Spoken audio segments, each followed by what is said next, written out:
Tom here from Goblin King Games. We're really excited to be coming back to Kickstarter. We had so much success the last time. Everybody seemed to really enjoy what we put together, which was extremely satisfying for us. But we really want to grow and expand this game, and for that we just need a little bit of capital injection at this stage. Why have we decided to come back to Kickstarter? That's a very good question, and one I'm sure a lot of the people watching this will be asking themselves. I suppose, I'm Chief from Goblin King Games, and we have already done 2 Kickstarters, and we are returning because we want to grow our game and our business beyond where we currently are. So what are we kickstarting? Well, we have got an entirely new faction for Moonstone. Previously we've had our Commonwealth, not so much good guys, but the traditional side of that, and the Dominion, our goblins and our sneaky fairies.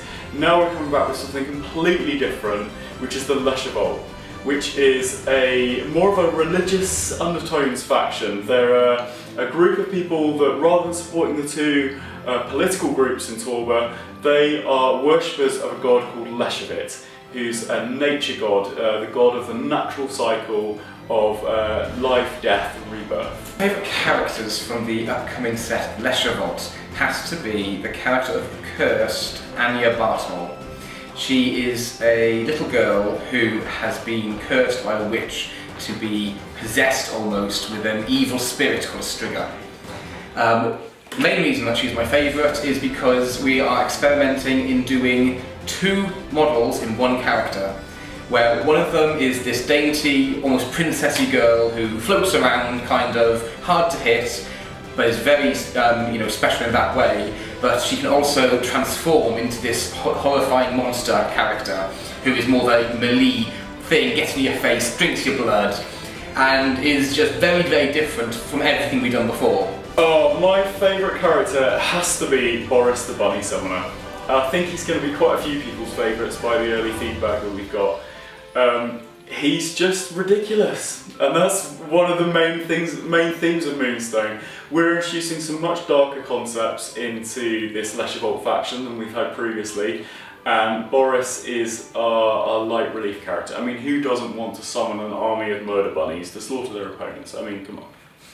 I've got to say that I'm really excited about the rules for this new faction. We've learnt a lot over the last few years of creating characters. We've created nigh on 40 characters by the start of this campaign, and I've got to say I think these are the most fun to play that we've yet done.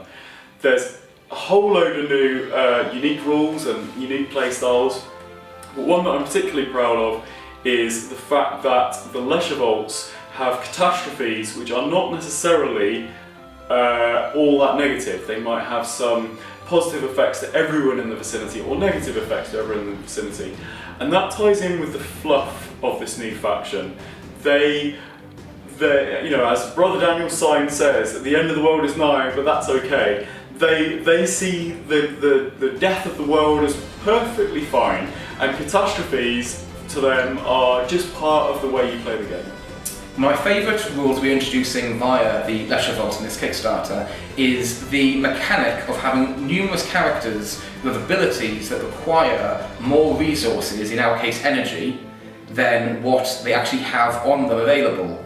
And so therefore it is creating you are required to use other characters and special abilities to get those energies over to make these abilities happen. It means that these characters, while being special and unique on themselves, also work so well as a team, and it creates a very fluid, dynamic mixture between them all. So I'm really excited about finally bringing fawns into the game. People who've been following us on the social medias have heard me drop hints about this for a long time. Even one of our combat cards has got a fawn in the background. When we did our first Kickstarter, we just had so many ideas, we couldn't put everything in all at once, and there's been fawn characters designed for a long time. But we finally found that this is just the perfect fit for them. They're forest dwellers, they have a very strong religious belief in all things natural, and it was just the perfect time to bring out something that I've been looking forward to for a long time. The End Is Nigh box set, Obviously the Leshavult faction are very religious, but we wanted to put a comical spin on it because after all this is Moonstone, and they are a travelling band of religious enthusiasts who kind of are well aware that people don't want to be preached at, so have formed almost like a circus show to ingratiate themselves with the villagers. So fairy tales are all across the world, and every culture has a different take. But there are certain similarities that are present in most of them, and one of the things that I personally really wanted to explore was the Eastern European fairy tales, which are very, very similar to what we've done so far with our almost Germanic fairy tales. However, a lot of the time they are slightly darker in taste. Two of the boxes that we are pushing with this Kickstarter is The Witches in Time and The Cursed. The Witches in Time are three haggard women, well, not haggard, but they take the role of the classic three hags you find in a lot of different mythology and storylines. The three of them represent a passage of time. They are more ephemeral representations than actual people themselves. We have the Dawn Witch, who is a young, perky, classically attractive young woman. Then we have the Noonday Witch, who is your more middle-aged, plump lady who carries a cauldron on her back and represents the current presence. And then we have the Dusk Witch, who is your haggard, old, kind of evil, Meg Mucklebone style character. Now, these three characters, they love to play and mess with other people who are around, who tend to have gotten maybe too big for their boots in one way. And that's where it comes in with the Cursed.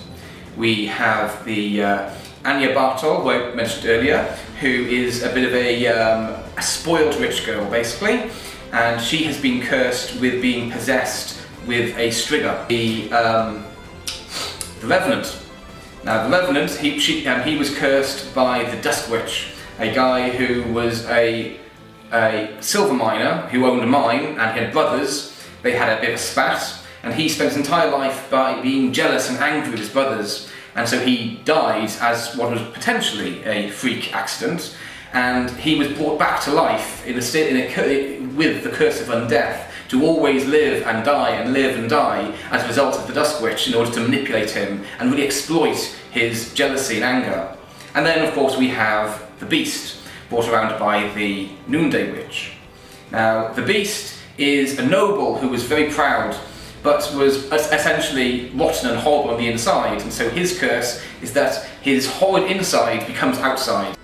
I believe that we have already achieved some brilliant things with our original stuff. We have a game that is available to play. It is a brilliant game, but we can do so much more, and the amount we want to do, the direction we want to take it, I believe we can only truly reach with the support and funding, essentially, of our fans, our players, and hopefully new fans and new players.